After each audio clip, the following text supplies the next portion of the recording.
Good morning guys. আজি হ'ল শুক্ৰবাৰ 5 আগষ্ট এতিয়া মই যাব ওলাইছোঁ ঠাইত। এতিয়া বাজিছে 6টা বাজি গ'ল। মই ওলাই লৈছোঁ। মই গুৱাহাটী যাব ওলাইছোঁ আচলতে। সেইকাৰণে ৰাতিপুৱা 4টামানত উঠিলোঁ। উঠি গা পা ধুই সিহঁতৰ কাৰণে ভাত বনাই থৈ যাম। বাবু মাইনাক নিনো, মুনৰ লগত থৈ যাম। সিহঁতৰ স্কুল আছে যে, সেইকাৰণে মই, দেউতা আৰু মা আহিব, ডাঙৰ দা আহিব। সিহঁতৰ লগত ভাবিলোঁ ময়ে যাওঁ। সিহঁতক খুৱাই বুৱাই আজৰি সকলোখিনি কৰিছোঁ আৰু কৰি থৈ গৈছোঁ। সিহঁতৰ কাম একো কৰিবলগীয়া ৰখা নাই, কাৰণ দিগদাৰ যে সিহঁতক লৈ তেওঁ বনাবলৈ দিগদাৰী পাব বুলি চবখিনি কৰি থৈ দিলোঁ। এতিয়া মই ৰেডি হৈছোঁ। কিয় যাওঁ, কি কাৰণত যাম, আপোনালোকক সকলোখিনি গম পাই যাব অলপ পিছত। এতিয়া ব'লক তেনেহ'লে গৈ থাকোঁ। মাহঁত আহি পালে, বাই।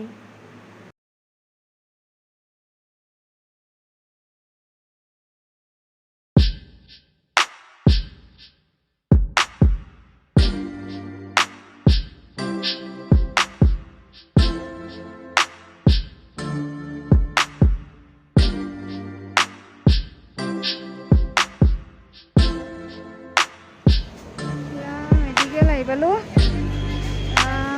প্ৰতীক্ষা মেডিকেল আহি পাই গ'লোঁ। সৌৰভক আজি মেডিকেল ভৰ্তি কৰোৱা হৈছে। তাৰ বাবে আমি গুৱাহাটীত আহিছোঁ। সকলোৱে আশীৰ্বাদ কৰিব যাতে সকলোখিনি কাম ভালে ভালে হৈ যায়। এয়া আমি সকলোৱে ৱেইট কৰি আছোঁ, কি হয়।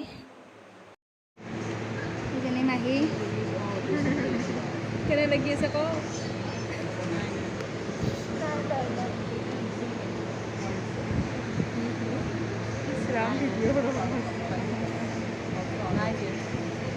এইজনী মাহী হ'ব, মই পেহী, এইজনী বৰমা।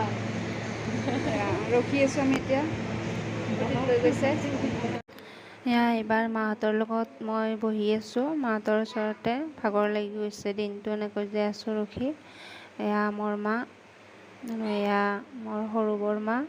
এনেকৈ বহি কথা পাতি আছোঁ আৰু কি কৰিব। মই ভইচ অভাৰ কৰিব লগা হৈছে, কাৰণ বিৰাট গণ্ডগোল হৈ আছে যে, সেইকাৰণে মই ভইচ অভাৰ কৰিছোঁ। এয়া দেউতাহঁতো বহি আছে আৰু এজন দাদা আহিলে, এয়া জয়ন্ত দাদা আহিলে। এয়া আৰু এজন ভাইটিক লগ পালোঁ, এয়া মৃন্ময়, আমাৰ ডাঙৰ মামাৰ ল'ৰা মৃন্ময়। সিও আহিছে মেডিকেলত। এয়া লগ পাই খুবেই ভাল লাগিল। এয়া আমি সকলোৱে এনেকৈ টাইম কটাই আছোঁ আৰু টাইম পাছ কৰি আছোঁ। ভালো লাগিছে বহুত। এয়া আমাৰ নতুন আলহী আহি গ'ল। এয়া এতিয়া মই লৈ আছোঁ। তেনেহ'লে আজিৰ ভিডিঅ'টো এনেকৈ সামৰণি মাৰিছোঁ। Bye bye, take care.